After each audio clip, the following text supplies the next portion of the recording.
Hey, what's up everybody? Welcome back to my channel where I make videos on all of the newest and best games out there. I am so excited to make this video. Today I'm going to be ranking all of the melee unique weapons in Minecraft dungeons from worst to best. I think it's really important to preface this video by saying that this list is a general outlook on these unique items. Some of these weapons may be really good in a certain build, so if you've had a good experience with it, let me know. In fact, I would be more than happy to find out what builds you guys have created. At number 31, we have the diamond pickaxe, which makes mobs drop more emeralds. So if you're collecting more emeralds, then go ahead, use this weapon, but it may not be the most efficient way of doing so, since you can just use the stronger weapons and clear through dungeons faster and get gear and emeralds while doing so. Next up is the last laugh sickle, which has the same effect as the diamond pickaxe, but it looks better than it, so I put it a bit higher. Next up is the fortune spear, which makes it so that mobs drop more consumables when they are killed, so you will get more strength potions, swiftness potions, and shadow breath potion. Next up, we got the diamond sword. This just has extra damage, so it deals good base damage, and then with some enchantments, you can make this into a pretty decent melee weapon. But it relies on the enchantments and not the weapon itself. Next up is the broadsword. Same scenario with the extra damage. Now I do want to say though, these weapons can be turned into something good. I want to stress that because I did put them low on the list because the weapons themselves are pretty lame for unique weapons since they just give you extra damage, but they can turn into something pretty good with enchantments. Then we have the dancer's sword, which has increased attack speed, and this can be pretty good for combos. Next up is the grave bane, which is a scythe that deals extra damage to undead mobs. I'm not a huge fan of items that make you deal extra damage to only a specific type of mob. The dark katana also just deals extra damage to undead mobs, but I have to say, this thing looks really cool, and if I was rating these unique items based on how good they look, this would be really high on the list. Then we have the flail, which has a chance to blind and chain your enemies. This can be pretty useful, however, the fact that it chains the enemies may not be so useful because most of the time they are coming towards you and not the other way around. The jailer's scythe also has the exact same effect, but it looks a lot cooler. I like the look of scythes for sure. Then we got the venom's glaive, and let me say this weapon looks amazing. This weapon has the special ability of summoning poison clouds wherever it hits. However, this poison cloud ability does not do much damage. Then we have the whirlwind axe, which summons a shock wave on hit, and it also has a spin attack on every third hit because it is an axe. The shockwave ability doesn't do much damage, but because it is an axe, the sweeping attack that it has is pretty effective. Next up are the Fangs of Frost. The unique ability of these daggers is that they slow enemies down. Then we have the Frost Scythe, which has the same effect as the Fangs of Frost, but it has a higher damage on hit with a slower rate of fire, which means that it could be more useful to have slowness on this weapon since you can kite away and keep attacking. The Nameless Blade is next, which weakens enemies, so this will let you stay up front tanking their hits for longer periods of time. This could be comboed with something like thorns and damage reduction armor so that enemies keep on hitting you and not doing much damage while you are doing a lot of damage back. Next up we have the maulers.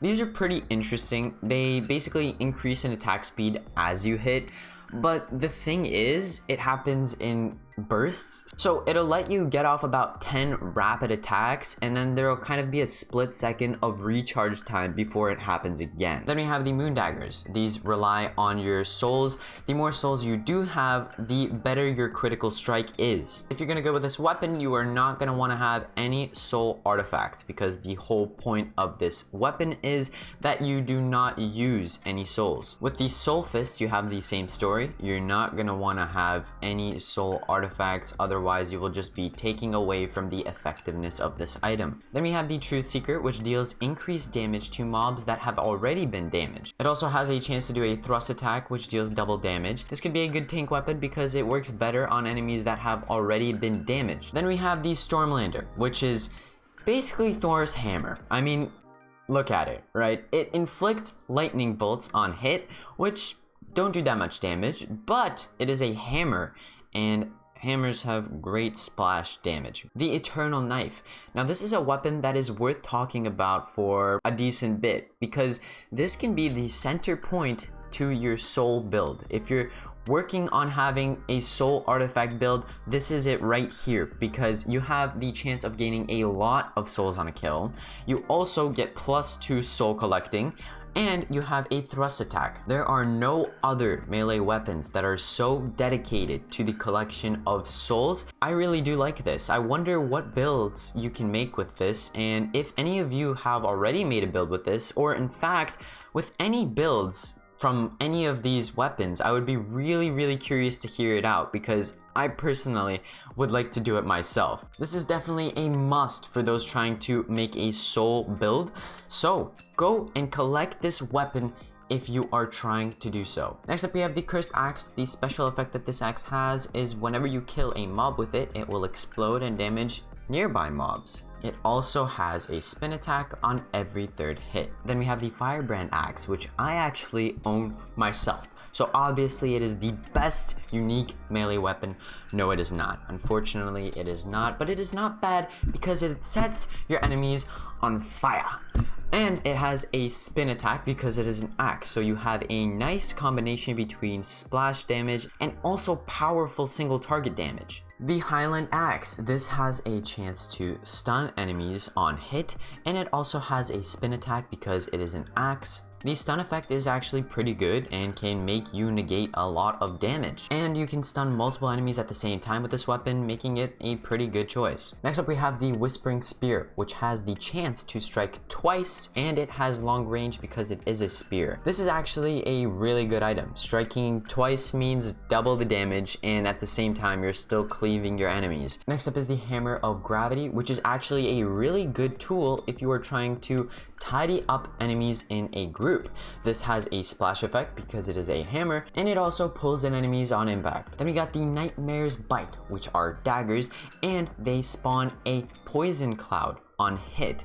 With the combination of that poison cloud and also the fact that daggers have a really fast attack speed, you are going to be summoning a lot of poison clouds. Next up, we got the Sun's Grace, which is a really good group item, but also a good individual item. It has a chance to heal everybody around the area where you hit an enemy, and it actually heals for a pretty decent amount. Then we got the Hawk Brand, which has an increased critical strike chance, and this comboed with some enchantments that benefit your critical strike as well can make for a really strong weapon, because critical strikes triple your damage, and if you are doing that, say, even 1/3 of the time, you are going to be doing a lot of damage. Then we have the Heart Sealer, which has a leeching effect on mobs, and if you combo this with maybe some tankier armor and some artifacts that make you attack faster, this can be a really powerful weapon. At number 1, we have the Fighter's Bindings, which have very fast, consistent attack speed. And when you combo these with the Death Cap Mushroom artifact, for example, and also you get some life-stealing armor, you're gonna be invincible. You're gonna be doing so much damage so fast and healing while doing so. These are really awesome, and with some enchantments, they can be really strong as well, because a lot of enchantments work on chance on hit or healing on kill and stuff like that, and since you're going to be attacking so much, these are going to trigger those enchantments a lot and very consistently. Anyways, everybody, those were all of the unique melee weapons in Minecraft Dungeons ranked from worst to best. Hopefully you enjoyed. Anyways, if you did enjoy this video, make sure to leave a like, comment, subscribe. I'm going to keep making lots of videos like these and basically on all of the newest and best games out there. I'll be making a follow-up video where I rank all of the unique ranged weapons from worst to best, so make sure to stay on the lookout for that. Thank you so much for watching this video. I'll see you in the next one. Peace out.